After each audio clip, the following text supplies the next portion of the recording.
What up, guys? I'm Walter, Wally's Welding World, the Weld Professor, and this is Biofuel, baby. This is the wave of the future, and you need to be a part of it.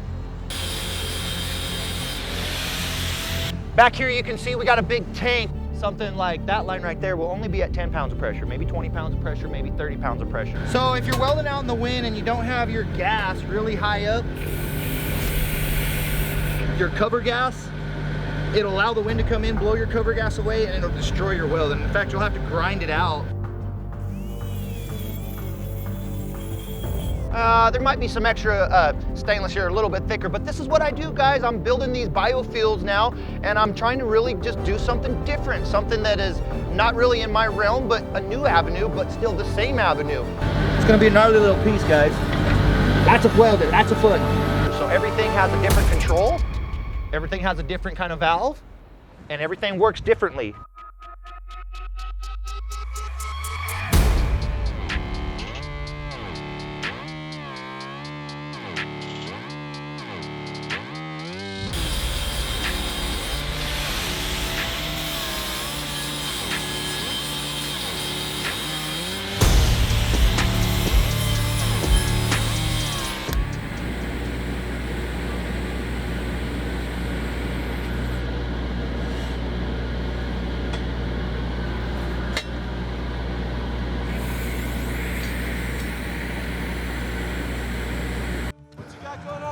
So we got to do some stainless work, kind of rerouting, redoing. We had to cut a spot in there so they can drop a valve in it. You can see where the 4 inches on. So we're going to have to actually saddle these pipes and then attach them to that 2-hold so that way they can be sticking off it. It's going to be a gnarly little piece, guys. Lots of welding, lots of fun. All right.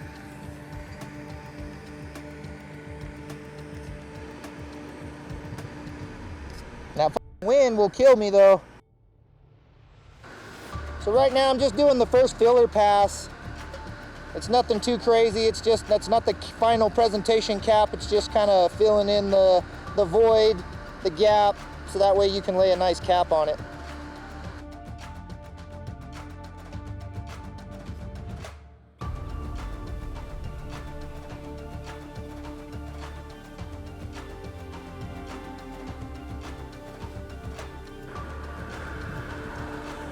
I dipped it. Anytime I dip it, I flip my tungsten. It's just important, guys. Keep that tungsten clean.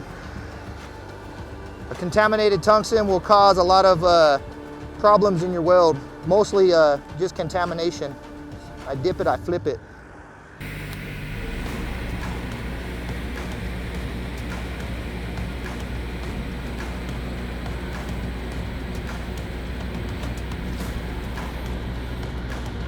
All I'm doing is I'm just running every quarter and then rotating it. A lot of times you put it on a rollout wheel, you can sit there and roll your wheel as you're going, but I'm just manually working it off my jacks. Put a tack on the top, rotate it, put another tack on the top, and then put my pass around it, then I'll do my inner pass, then I'll do my finish pass.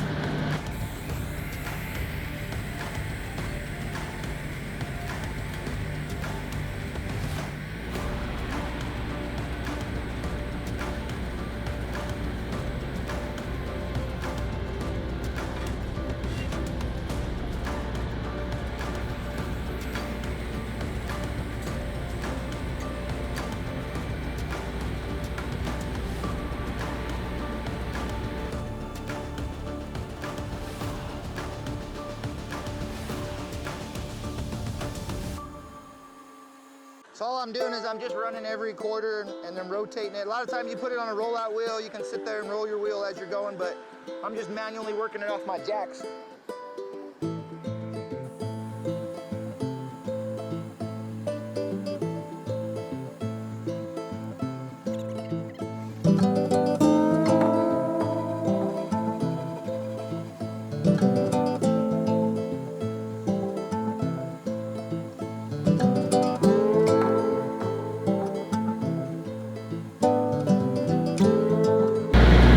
Now I'll have to do internal pass around it.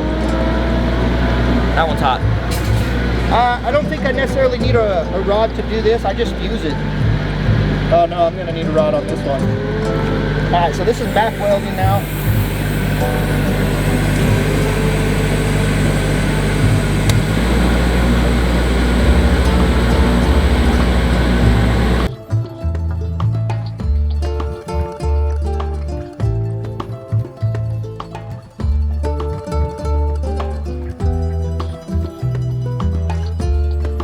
But instead of going across the top, I'll just re-weld the bottom again.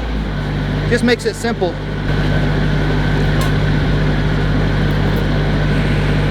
Sometimes you can get away with running one side and just making the start and stop at one spot, which I'm going to try to attempt.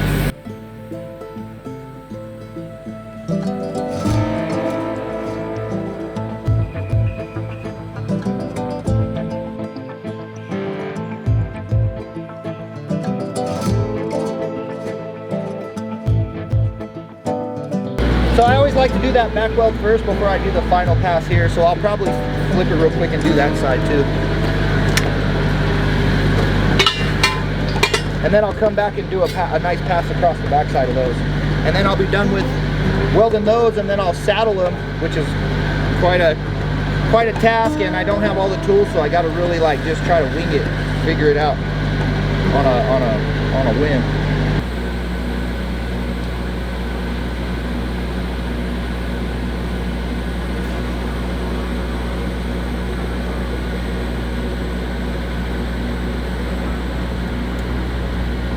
Oh, that wind blew my fucking arc out.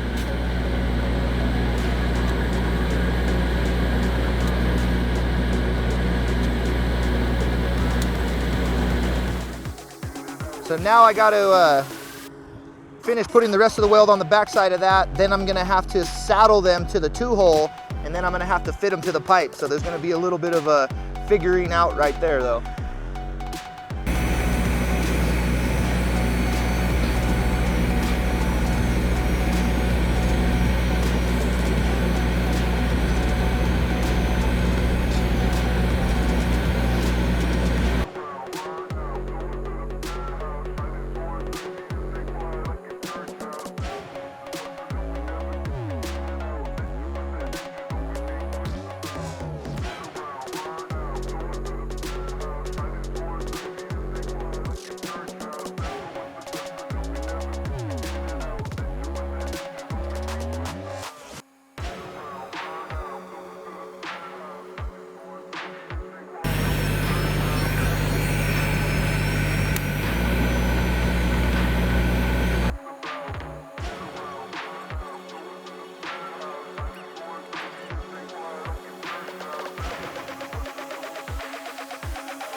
That wind was trying to get me, but I win.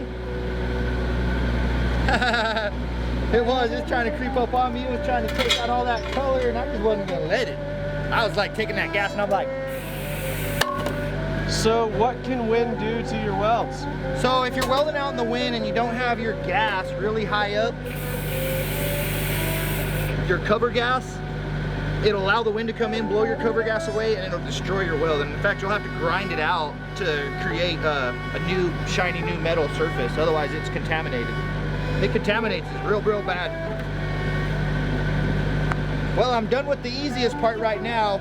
So now I gotta figure out how to 2-hole it, saddle it, cut the saddle, fit the saddle, cut the hole, place it in there, make sure it's 2-hole leveled, and then I can finish welding this project out. So I'm only like 2 welds out right now.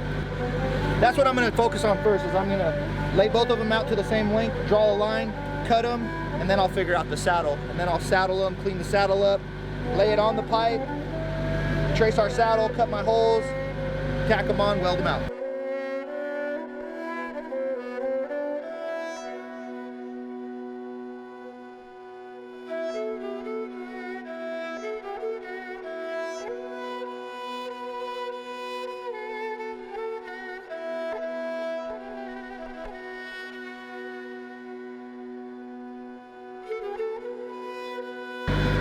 There is a certain way to use them too, and that's making sure it's nice and flat and then lined up to each side of it. Otherwise, your line will be crooked. Make sure to subscribe, guys, because if you subscribe, we'll show you how to use the tool properly. So now we're going to go ahead and cut this down so we can saddle it to the 2-hole and then place it onto our piece here. All right, let's go.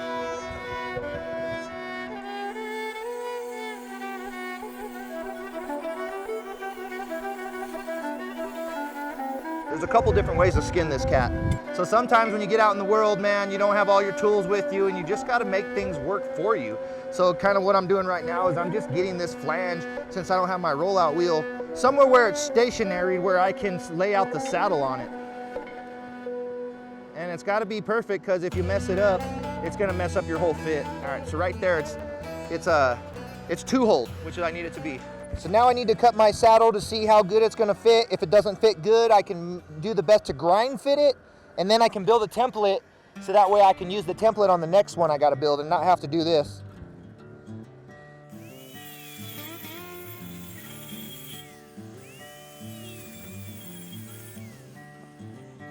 So this is just a guesstimate to see how close we can get it before we actually have to, shit, baby. You can really see it's not much of a gap, and that's not what you want. You don't want a gap. And another thing too is you got to make sure that that saddle is perfect with your 2-hole, because if your 2-hole is off, if your saddle is off from your 2-hole and you go to weld it, you're gonna have big gaps. All right, guys, so now I've already got my my first saddle done by the layout that you saw me do it, but I don't want to have to do it on the next one. So to be simple, I take my wraparound, I wrap it around this, I will then mark where it is, I will cut it. Well, you make it a little longer because you want it just a little bit long. You don't want to cut it exact yet. You will want it to cut it exact, but not quite yet.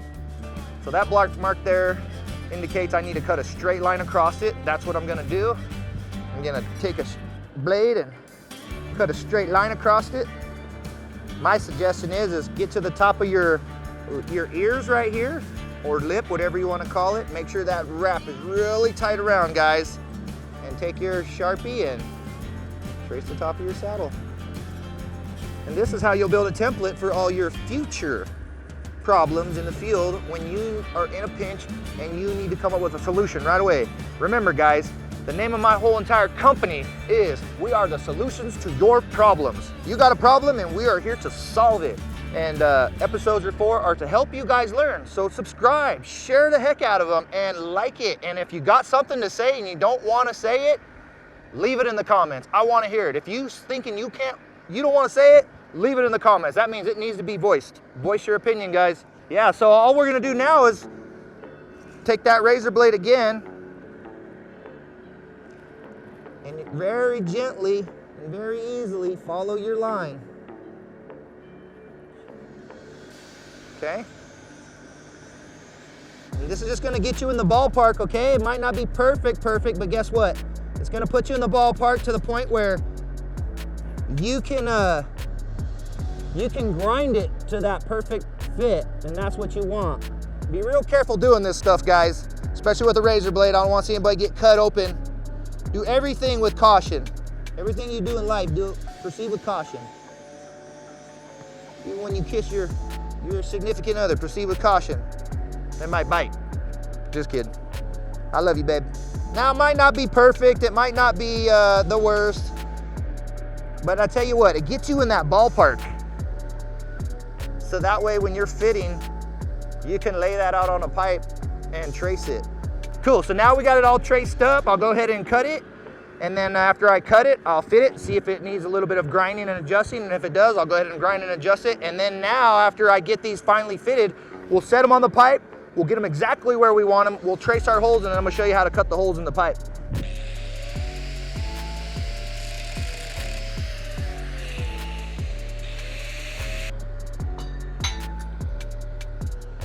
So, first saddle, second saddle, these both have to be perfectly level this way, and 2-hole. Has to be perfect. Thanks to my buddy Mac, I got this badass hood now. Whew.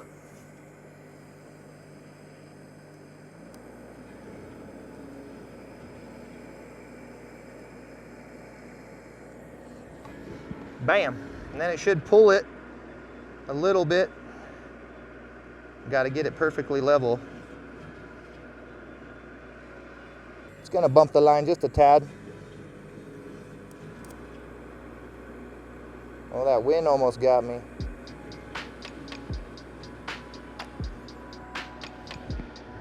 Perfect. And then you'll tack the sides. So these are the tacks just to hold it in place, so that way now I can work the other one. Then I'll do my first pass around it, which is like my internal first pass, and then I'll wire brush it off, and then I'll do my cap presentation. You'll make sure she's level this way. You'll make sure she's level this way. I suggest getting it as close as level both ways before you put any tack on it. Because this is stainless steel, it moves so much. And because it moves so much, it's so complicated to get it right after you've tacked it and it wasn't even close. So do your best to get it as close as you can before you tack it. Trust me, you're gonna save yourself hours and hours of nightmares. Again, I'll see how much it needs to go this way. It needs to go this way, just a tad. It's close though. Boom, there she is. That was all she needed to get leveled out.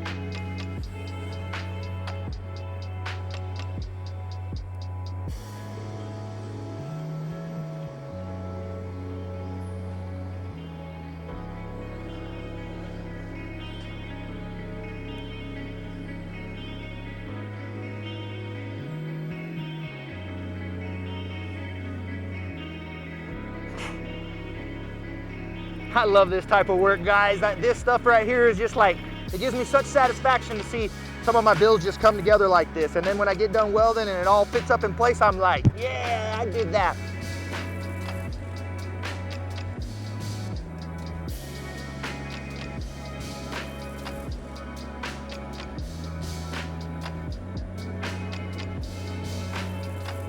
So I'm gonna wire brush these real quick, and then I'll go around with the cap to put the slick to them. Because I don't ever feel like the first pass is that slick. Again, I gotta brush all of my welds. Can't leave any of that color on them.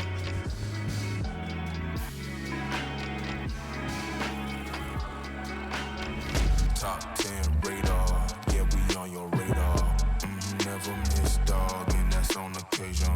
Yeah, we on your radar. Yeah. Hey, we on your look, top floor lifestyle, chef and boy, I'm cooking up. Way too high, ain't coming down. You see me if you looking up. I don't really talk too much, so I'm running numbers up. Lucky that I'm strolling up, I'm going off, they know what's up. Wrist too silly, yeah. Numbers crack the billy, yeah. Don't need no dilly, I'm too fresh, I feel like really, yeah. Feel the duffels up, the sign, I need a million. I'm about to take off, and I know that I'm on they radar. top 10 radar, yeah, we on your radar. Never miss, dog, and that's on occasion. Yeah, we on your radar. Yeah. Look, I know God got his hand on me. I'm exactly where I'm supposed to be. So when they know my name overseas, that is something God oversees. Living life that think is make believe. It ain't magic, nothing on my sleeve. Never noticed what you had to give, but want a piece of what you do receive. Wrist too silly, yeah. Numbers crack the billy, yeah. Don't need no dilly. I'm too fresh, I feel like really, yeah. Feel the duffel. And that's a wrap. Now that we got this done, we're gonna go ahead and put the wire brush to it, make sure it can shine, and then we'll go and show you where this piece goes. On your radar. Never miss, dog, and that's on occasion. Yeah, we on your radar. Yeah, we on your. Not a minute late. Yo, what up everybody? I'm Wally's Welding World, the Weld Professor as you all know me. This is what I do for a living. I weld pipe. This is all stainless steel here. This is all Schedule 10 stainless steel. There might be some extra stainless here, a little bit thicker, but this is what I do, guys. I'm building these biofuels now, and I'm trying to really just do something different, something that is not really in my realm, but a new avenue, but still the same avenue. What is it? It's still welding. It's stainless TIG welding. So I'm basically building these biofuels here to create gas from the methane from these cows. That's right, you heard that right. All that cow poo, we can turn in now to fuel, baby. So with all this process here, we're now able to take this and turn it into actual biofuel now. And that's what I'm doing, guys. The piece I was fabbing earlier will go right here. Basically, they had to close this line to pull this line down. This is the line that I built. They had to put another valve in here to isolate these two 4-inch pieces that come off. They'll put valves on the ends of those and then they'll run it out that way. And this was a whole, you know, ordeal where we have to constantly come in and find out how to make this process work effectively and efficiently. So that way everything is flowing and nothing is forcing. So you can see some of the intricate stuff that we have to figure out and we have to build, and this is kind of what it is. You know, and actually I got to make some of these welds in position. So when I made some of these welds, I was laying on this rack and I was getting underneath it, and then I had to crawl in between it, reach my arm over it and join the metal that way. So you got to be in good shape to do this type of work. You know, get out there, start stretching every day, because that's really going to make you more flexible to get into these kind of positions. Wherever there's a position like this, there's going to be a condition to come with it. So be conditioned for the position. And this is some more of the builds that you'll see us do in these type of processes.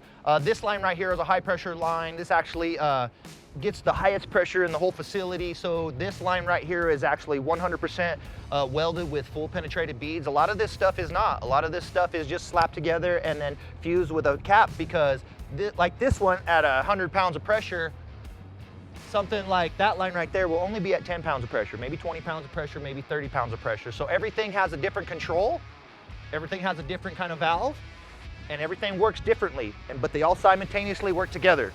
It's all a different process, but it's all the same process. And so this whole process like this, it all works together, like I said, but it all does something different. Pressure's coming in from this way, pressure's coming in from this way, and they all go this way. This is actually a discharge line. This is the flare line. So everything that comes this way together will eventually go to the flare and be burned off. And that's the flare. Back here you can see we got a big tank. You know, this tank right here is where a lot of the methane is created. This tank is where all of that manure that's been chopped up and processed is stored. And when it's chopped up and processed and stored here, they bring in an insect like vermont or something and they introduce it to that. You know, it comes in dormant, which means it's sleeping, and then they heat it up, which wakes them all up. They go inside of this big dome and they start, you know, multiplying and farting and stuff like that, creating more gases, more methane, and all of that will rise to the top and then be sucked out and processed. And that's how this operation works. So a lot of the times you'll see some lines with some heat trace around it, and then they'll end up covering. A lot of these lines, you know, will get colder out here in Colorado, and it will freeze the commodity that's being processed through the pipes at a low pressure. So they got to keep it hot so to keep it moving, keep it flowing. I really hope that you guys are enjoying this type of content. If this is the things you want to see, make sure you hit the subscribe button. Make sure you're telling more people about me. Share this content, like this content, and of course, if you got anything to say, good, bad, I want to hear it. Leave it in the comments, guys. I really hope you enjoy this. Until next time, peace out, my people.